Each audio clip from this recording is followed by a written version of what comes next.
안녕하세요. 동물 메디컬 센터 W 한만기 원장입니다. 오늘은 일단 태풍이 지나가고 날씨가 상당히 많이 밝아진 것 같아요. 다행히 뭐 서울 지역은 밤에 비가 많이 왔지만 비 피해는 좀 없는 것 같습니다. 일단 이만하게 다행인 것 같고요. 오늘은 그 개에서 IMHA 또는 IMT 등과 같은 면역 매개선 질환을 치료할 때 꼭 글루코코티코이드를 투여해야 되는가, 이거에 대한 한번 얘기를 해보고 싶습니다. 그래서 사실 저도 뭐 면역 매개선 질환을 치료할 때 글루코코티코이드는 프레드니솔론을 많이 사용하고 있는데 그걸 사용하지 못하고 가야 되는 경우들도 좀 간간이 있습니다. 그래서 그 케이스를 하나 좀 보여드리고 가도록 하겠습니다. 2020년 10월 8일 날 저희 병원에 내원했던 케이스인데요.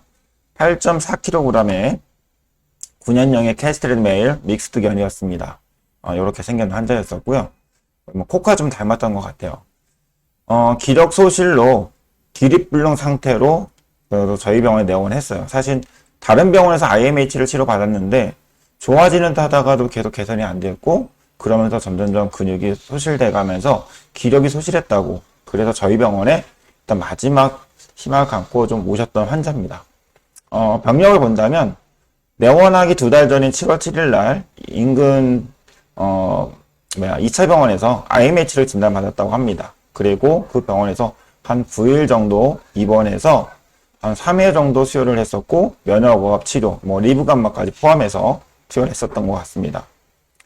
그리고 좀 개선이 되는 것 같고, 헤마토크리트도 안정되는 것 같아서 일단 내복약을 처방해서 퇴원했던 것 같습니다. 내복약은 아래에 있는 것처럼 프레드니솔론하고 MMF라는 약을 기본으로 해서 나머지 보조제를 준 것 같아요. 그래서 PDS가 상당히 고용량이다 보니까 다음 단이었죠. 즉 PUPD가 계속 있었고, 그 다음에 웰레나 이런 검은색 변을 보다가도 좀 PUPD가 뭐 개선되기도 했었고, 변 상태는 정상 변하고 검은색 변을 반복적으로 보는 상태였다고 합니다. 근데 2달이 지나더라도 PDS를 1.5mg/kg, 즉 MPK를 썼는데도 다 2달 정도까지 지났는데도 이 정도 공용량이라면 상당히 좀 오래 쓴 것 같아요. 그리고 MMF도 10mg/kg로 사용하고 있었고, 둘 다 용량은 SID가 아니라 BID입니다. 이런 상황이니까 PUPD 또는 멜레나 또는 2달 정도 이렇게 써왔다면 헤파티패시 또는 아야토로니스 쿠싱 같은 것들이 좀 발생을 했겠죠. 그런 문제가 있을 것 같습니다. 그리고 중요한 거는 IMH로 진단됐는데 보통 2달 정도 지난다면 IMH 안정화되는 게 일반적이죠.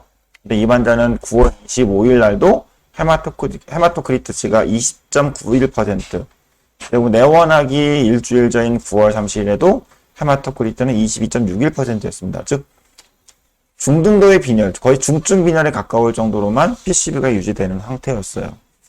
그래서 저희 병원에 마지막으로 좀 오셨었고, 신체 검사에서 일단 피부에 황달 좀 보였었고, 구강 점막도 중등도 창백 정도 있었고, 그 다음에 후지는 거의 일어서지 못한 상태였어요. 그리고 사지 근육들이 많이 위축이 되어 있는 상태였고, 그래서 저희가 몇 가지 검사를 다시 해봤는데, 헤마토크리트는 21%였고, 레티큐로사이트는 173, 즉 17만 3천 개 정도, 약간 재생성이 좀 있는 상태이고요. 그 다음 백혈구는 2만 9천 개 좀 올라가 있죠. 뭐 스테로이드 장기간 썼기 때문에 이 스테로이드 영향이 가장 클 것 같고, 혈소판 수치도 1065, 100만 개가 넘어갔네요. 즉 스테로이드에 의한 스럼보사이토시스를 좀 동반하고 있는 거죠. 그러면서 알부민은 2.0 떨어져 있었고, TB는 3.3으로 증가되어 있었습니다. 그리고 ALP는 1200대 정도, 근데 GGT가 1600대예요. GGT가 1600인데 ALP 1200대라면 아마도 이건 데이터 에러일 것 같습니다. 즉, 그 습식 장비 희석을 해야 되는데 희석하지 않고 그냥 데이터를 올렸던 것 같아요. GGT가 1600이 상당히 높죠. 그리고 ALT 265 정도 돼 있었고, 일단 최장 수준인 CPL이 1900대요. 구토 이런 게 없다면 고용량의 스테로이드 때문에 최장 수치가 많이 올라간 거겠죠. 근데 대신 CRP는 3.1로 괜찮습니다. 즉 수치만 놓으면 어때요? 스테로이드 고용량 때문에 나타나는 문제점을 계속 다 가지고 있는 거죠. 그래서 일단 CBC를 봤는데 WBC는 아까 29,700개 정도, 그 다음에 헤마토크린 21.8%, MCV도 73.5 많이 높아져 있죠. 그리고 레티큘로사이트 카운트는 17만 3천 개 정도. 이것도 재생성 있는 상태고, 우리가 책에는 6만 8만 개 정도 보는데, 그 장비마다 참고치가 다를 수 있어요. 그래서 장비가 갖고 있는 참고치를 보고 계산하시면 되고요. 그 다음에 플레이틀릿은 1085. 이건 108만 5천 개죠. 그리고 이제 이틀 정도, 3일 정도 일단 스테로이드 끊지 못하고 준 다음에 다시 재검했을 때 WC는 더 증가되었었고 4만 5천 개로. 그 다음에 헤마토크리트는 16%로 좀 더 떨어졌습니다. 그리고 레티큘로사이트 카운트도 23만 1000개로 더 증가되었었고, 혈소판은 88만 4천 개 정도니까 좀 감소한 거겠지만 사실 감소했다고 보기는 어렵겠죠. 좀 높은 상태로 유지되어 있는 상태. 그리고 일단 첫날 왔을 때 헤마토크리트 알부민은 2.0, 그다음에 토탈 프로테인이 5.8. 토탈 프로테인은 괜찮은데 알부민은 좀 빠져 있는 거죠. 여기에 ALP는 1200. 아까 말씀드린 것처럼 GGT가 1600이기 때문에 아무래도 희석되지 않은 수치인 것 같고, 희석한 다음에 다시 한번 봐야 될 거예요. 만약 ALT도 마찬가지일 것 같고. ALT, AS는 경맥에 올라가 있었고, TBD 3.31. 그런 상태에 콜레스테롤은 1200 정도로 상당히 높게 올라갔죠. 그 다음에 중성지방은 147 높지는 않았었고. 그리고 응고계, 간 부전이 있으니까 응고계 검사를 했습니다. 일단 PTAP들은 괜찮았었어요. 그리고 D다이머도 아직은 괜찮은 상태였고. 대신 피브리노겐만 경미하게 상승되어 있었고요. 전해질에서도 나트륨, 칼륨, CL은 낮아져 있었습니다. 그렇지만 바이카보네이트랑 pH는 괜찮았고요. 요거는 전반적으로 낮은 건 위장관 쪽 손실이라고 좀 볼 수 있을 것 같아요. 그리고 헤파토페시가 심한 애들도 여러 수치도 낮아져 있는 경우들이 꽤 있고요. 그래서 다시 한번 혈액 도마를 해봤어요. 일단 2달 정도 IMH 치료를 했다면, 즉 면역 억제 치료했다면 IMH 속에는 거의 없어야 되겠죠. 그래서 혹시 다른 이상은 없는지 보기 위해서 했는데, 시즌 전반적으로 보면 이런 타겟 셀들이 좀 많이 증가되어 있고, 재생성을 많이 보인다는 거겠죠. 그리고 간간이 이런 스페로사이트 많지는 않습니다. 좀 간간이 있었었고, 이런 혈소판 수들이 많이 좀 증가되어 있었고. 근데 다른 시야를 좀 봤더니만 이런 이제 스페로사이트로 의심되는 것도 좀 있고, 그 다음에 이런 이제 큰 적혈구들, 그래서 재생성하고 매크로사이티, 노모크로믹, 아네미아가 의심된다. 그래서 IMH와 관련된 것 같다라는. 그리고 백혈구가 증가되는데 스트레스 루코그램, 그리고 스테로이드와 연관된 스트로모사이토시스가 있는다는 소견이 나왔습니다. 그래서 일단 면역업이 잘 안 되고 있는 것 같다. 그래서 보호자분하고는 스테로이드는 끊고 다른 면역업체를 바꿔보는 걸 좀 고려해보자고 상의를 했습니다. 그래서 그 전에 이제 엑스레이 찍었을 때 방광이 상당히 많이 커져 있죠. 단뇨를 보고 있었고, 그 다음에 헤파토말 관리가 좀 심한 상태였고요. 그래서 좀 봤을 때 전반적으로 뭐가 많이 문제 있다고 얘기는 어려운 것 같아요. 그냥 이런 정도. 그리고 등 쪽을 보면 근육이 거의 없죠. 이쪽은 거의 척추뼈에 붙어 있을 정도니까.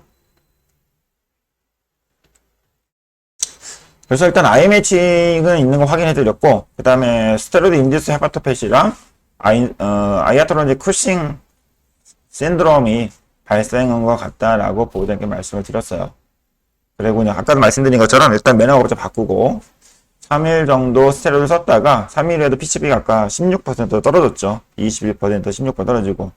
그렇기 때문에 보호자분한테는 일단 면역글로빈, 리브감마를 투여하고 레프로마이드로 바꿀 거냐, 아니면 레프로마이드로 전체로 바꿀 거냐 라고 상의했는데, 왜냐면 레프로마이드를 투여하고 나서도 바로 면역 효과가 있는 건 아니에요. 보통 제가 보면 일주일 열흘 정도 걸리는 것 같습니다. 그렇기 때문에 스테로이드를 쓰지 못한다면 스테로이드 대신에 어떤 밀부감마 같은 약물로 면역 억압 효과를 좀 유도하는 경우가 좋은 경우들이 있어요. 근데 얘는 스페로사이트가 많이 심하지 않고 능집도 심하지 않았기 때문에 일단 IMH는 남아있지만 레플로마이드로 일단 버텨보자라고 했습니다. 그리고 16%이기 때문에 아직 수혈은 하지 않았고, 대신 정말 아이가 호흡이 힘들다면 중간에 수혈을 해야 될 수 있다라는 정도까지만 말씀을 드렸고, 그 다음에 이제 보호자분이 지금까지 한 2달 정도 어렵게 치료하다 보니까 경제적으로 힘들다는 얘기를 많이 하셨어요. 그래서 그렇다면 저희 병원 계속 내원하기 힘들면 일단 의뢰한 병원에서 일단 약 먹이면서 봅시다 라는 얘기까지 했고, 그래서 경과가 좋아지면서도, 즉, 빈혈이 개선되면서도 아이가 일어나지 못하면 MRI를 찍어보자. 라는 얘기까지 했었습니다. 사실은 이 환자는 상담 정도까지만 했고, 저희 병원에 치료를 못되고, 의뢰했던 병원으로 다시 보내드리고, 의뢰한 병원에서 처치했던 내용을 중간중간 팔로우를 해봤었습니다. 그랬더니 한 달 정도 지났을 때, 이게 10월 8일. 여기는 이제 2021년 2월에 적었는데, 2020년 한 11월 초쯤 보호자만 연락을 해봤어요. 그랬더니 애가 많이 좋아졌다는 거예요. 그리고 의료병원에서 연락해봤더니만 빈혈 수치 개선되고 있다고. 그리고 환자가 좋아졌고 그때 많이 기력이 없어 쓰러져 있는데 빈혈 수치가 개선되면서 스스로 먹기도 시작하고 일어나기도 시작하고 지금 잘 다닌다고. 그러면서 일단 21년 2월 달 보통 저희 병원에서 바꾼 지 한 4개월 정도 됐을 때 헤마토크리트가 40.1% 정상으로 올라왔답니다. 그리고 한 7개월 후인 2021년 9월 27일에 또 41.7%였다고 합니다. 그래서 이제 사실 저는 6개월 정도만 쓰고 끊는데 중간에 끊어도 됐었을 것 같은데 아무래도 좀 더 쓰신 것 같아요.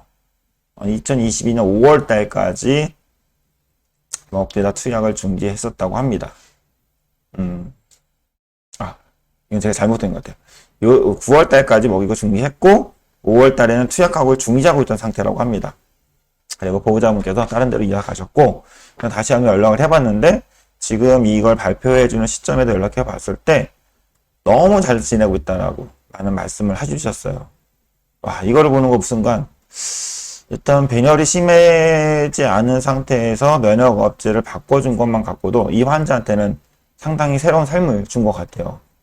일단 스테로이드를 끊고 레플로마이드를 처방하면서 이 환자의 어떤 삶의 질은 바뀐 것 같습니다. 그리고 그러다 보니까 IMH 같은 면역 매개선 질환의 환자의 치료에 있어서 글루코코티코이드는 베이스예요. 꼭 필요합니다. 근데 항상 꼭 고집할 필요가 있는가에 대한 의문점들이 많이 생기곤 있습니다. 사실 이제 그러면서 다른 당뇨 환자 있을 때 어떻게 치료하나 이런 케이스 리포트 있는 걸 찾아봤더니만 리브암, 즉 면역글로빈하고 다른 면역업체를 처방해서 당뇨랑 IMH 환자를 같이 치료했던 보고들도 있더라고요. 그래서 그렇다면 스테로이드 부작용이 심한 환자들 또는 스테로이드를 사용할 수 없는 상황이라면 다른 방법도 고려해 볼 수 있겠구나 라는 생각을 했었고요. 정리를 하자면 면역매개성 질환은 글루코코티코인 기본이죠. 여기에 다른 면역업체를 하나 정도 선택하는 걸 원칙으로 합니다. 그리고 글루코코티코인은 프레드니솔론을 우리가 경구제로 처방하죠. 근데 초기 입원했을 때는 주사제로 처방해야 될 때가 있습니다. 근데 우리가 사용하는 프레드니솔론 주사제가 있을 거예요. 그는 제품을 보면 대부분 뿌였습니다. 여기에 뭐 아세테이트 또는 아세토나이드 이런 거와 염을 형성하고 있기 때문에 얘네들은 염을 형성하고 있다면 그 기능은 뭐죠? 주사용 부위에서 약물이 천천히 릴리징되게 하기 위한 거예요. 우리가 뭐 DOCP라는 약을 많이 쓰고 있을 겁니다. DOCP도 맨 끝에는 피발레이트, 그러니까 염으로 결합되어 있는 형태거든요. 그렇기 때문에 근육주사나 IM을 하게 되면 DOC, 즉 미네랄 코티코이드 호르몬이 천천히 릴링돼서 우리가 한번 주사하면 뭐 25일, 길게는 5주까지, 6주까지도 가는 겁니다. 그래서 그런 어떤 SC나 IM으로 나온 제품들은 한번 고용량을 취한다고 해서 면역 억압 효과를 보는 건 아닌 것 같아요. 그래서 만약에 면역 억압 효과를 기대하고 처방한다면 경구 처방을 하시고요. 아니면 주사제로서 글루코코티코이드로 가장 대표적인 덱사메타손 있죠. 보통 0.3에서 0.6mg/kg을 SID로 처방해 주시면 됩니다. 저도 덱사메타손 처방하게 되면 출혈이 즉 위장관 출혈이 많이 생긴다는 위험성을 많이 겪었었어요. 근데 2008년 코넬 대학교 한번 비지팅, 한 달 정도 비지팅 한 적이 있는데 갔더니만 면역매개성 질환들 입원하게 되면 덱사메타손만 쓰더라고요. 근데 위장관 출혈이 없어요. 매일 한 일주일 동안 쓰는데도. 그래서 저도 이제 한국에 귀국한 이후로 덱사메타손을 지금은 IV를 많이 쓰고는 있습니다. 그리고 다른 면역 억압제로 사용할 수 있는 것들은 아자시어프린, 뭐 저렴하고도 초창기에 많이 썼던 거고, 그 다음에 사이클포스포마이드를 얘기합니다. 근데 저는 아직까지 초기에 썼던 부작용을 많이 썼는데 지금은 쓰지 않고 있고, 그 다음에 사이클스포론 A, 사실 많이 쓰는 약이죠. 그 다음에 마이코페놀레이트 모페틴이라고 하는 MMF, 이것도 좀 한때 많이 썼었고, 그 다음에 레플로마이드, 이건 최근에 지금 제가 많이 쓰고 있습니다. 그 다음에 휴먼 이뮤노글로빈 G라고 하는 아이바이지, 즉 리브감마라는 뭐 최근에 좀 많이 쓰고 있죠. 그래서 사실은 글루코코티코이드랑 요 밑에 있는 약물 중에 하나를 섞으면 돼요. 근데 이제 휴먼 이뮤노글로빈은 별개이고요.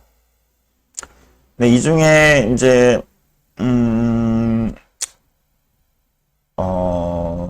아다스프린 같은 경우에는 이제 사실 면역 효과를 도달하기 위해까지는 한 2주, 3주 정도 걸리죠. 그래서 한 2주 정도는 SI로 처방했다가 부작용 때문에 그 이유는 이틀에 한 번씩 처방을 해주셔야 되고요. 그 다음에 사이클로스포린 A 같은 경우에는 보통 8에서 10mg per kg BID를 써야지 면역 효과가 있다라고 얘기를 많이 합니다. 근데 그렇게 되면 부작용들이 많아요. 그래서 저도 뭐 5에서 7mg per kg에서 쓰는 경우들이 많았었고, 근데 그러면 약간 면역 억압 효과는 있긴 한데 좀 애매한 경우들 좀 있었고, 그리고 사이클로스포린은 이제 캡슐 아니면 오일 형태죠. 그러다 보니까 도징하기, 즉 뭔가 정확한 용량을 계산하기가 좀 쉽진 않은, 그리고 먹이는 좀 불편한 것도 있었고, 그러다 보니까 먹이는 게 좀 편하게 해서 MMF를 한때 많이 썼었긴 했었어요. 근데 이거는 이제 설사를 좀 많이 하고, 그 다음에 저는 이제 이 약을 쓰면서 의문점이 많이 생겼어요. 10mg per kg 쓰면 스테로이드를 빨리 감량을 하면 면역 효과가 별로 없는 것처럼 느낄 때도 있었고, 그러다 보니까 20mg per kg BID를 많이 썼는데 양이 진짜 많이 들어가더라고요. 근데 20mg per kg를 써더라도 스테로이드를 한 달 정도 고용량을 써야 되는 경우가 많았던 것 같아요. 그래서 감량하는 데까지, 즉 PDS를 감량할 때까지 시간이 좀 많이 걸렸었고, 근데 요즘 레프로마이드를 쓰고 나서는 한 1주 정도만 PDS 또는 면역글로빈만 쓰고 1주 후부터는 PDS를 감량해도 되는 경우들이 좀 많은 것 같아요.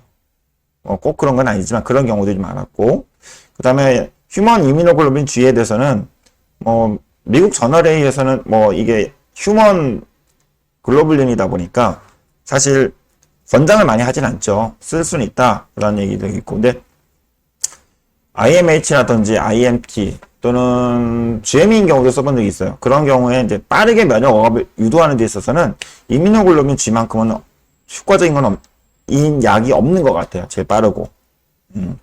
그리고 한번 권장되는 용량은 0.5에서 1.5g per kg입니다. 그리고 보통 저희가 쓰는 거는 한 병에 3g이 들어있죠. 60ml짜리. 그렇기 때문에 한 0.5g으로 본다면 한 6kg 정도?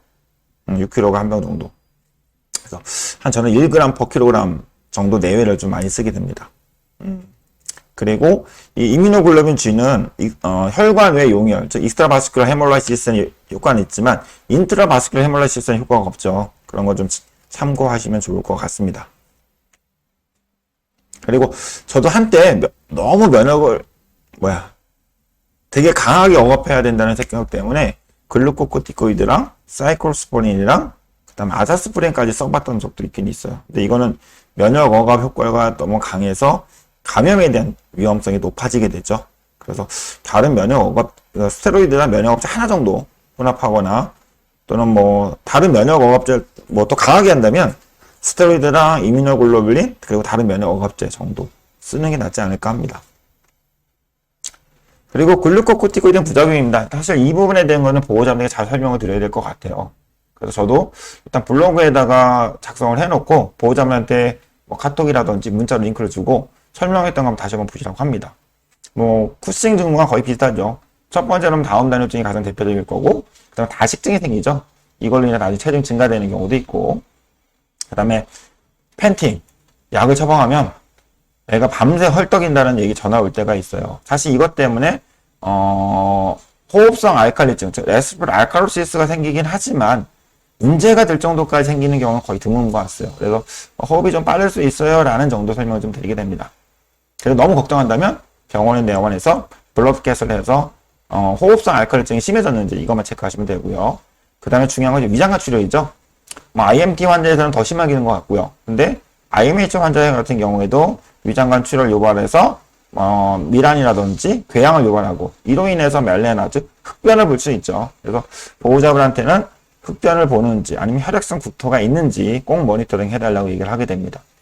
이런 흑변이나 혈액성 구토가 아니어도 구토나 설사를 유발할 수도 있고, 그다음에 장기간 투여하게 되면 피부 변화가 생기죠. 피부백이 많이 얇아지기도 하고 털의 윤기가 없으면서 몸통에 대칭적 탈모가 생긴다는, 즉 아이아테너지 쿠싱, 즉 쿠싱 증후군 또광이라는 모습들이겠죠. 그리고 간 수치 상승, 간 비대가 생기고, 그 다음에 췌장염. 사실 급성 췌장염이 유발되기도 하지만 췌장염 증상이 없으면서 YPL이나 CPL만 증가되는 경우도 있죠. 그래서 그런 거 좀 모니터링이 필요하실 거고, 그 다음에 고혈당이 오래되게 되면 당뇨가 발생하는 경우들도 있습니다. 뭐 개나 고양이 마찬가지고요. 스테로이드만 빨리 끊으면 진상 당뇨로 진행되지 않을 수도 있어요. 경험상으로 IVDD 환자, 디스크 환자인데 스테로이드 일주일 썼다 끊었는데 며칠 있다 당뇨가 생겼던 케이스도 있습니다. 그래서 좀 주의를 하셔야 되고요. 사실은 이제 스테로이드 끊으면 당뇨는 없어질 거라 생각했는데 진상 당뇨로 진행됐던 애들도 있어요. 그리고 진짜 오랫동안 먹게 되면 근육 위축하고 행동 변화 등 생긴다는 거. 이러한 부분들을 보호자분들 꼭 설명해 주는 게 좋은 것 같더라고요. 예. 일단 면역력계성 질환들이 이렇게 많은 건 아니지만 간간히 접하게 될 겁니다. 그러면서 스테로이드를 장기간 쓰는 경우도 생기게 되고요. 그리고 뭐 IMH나 IMT뿐만 아니라 뭐 IBD라든지 또는 아토피 이런 것 때문에 스테로이드를 많이 쓰기는 할 겁니다. 근데 오늘은 이제 IMHA 또는 IMT에서 치료하는 데 있어서는 고용량의 스테로이드가 필요하지만 꼭 필요하겠는가 라는 건 주제를 가지고 한번 얘기를 해봤고, 이 증례도 스테로이드를 끊고 나서 좀 좋아졌었던 케이스이기 때문에 이 환자를 가지고 오늘 한번 정리를 해봤습니다.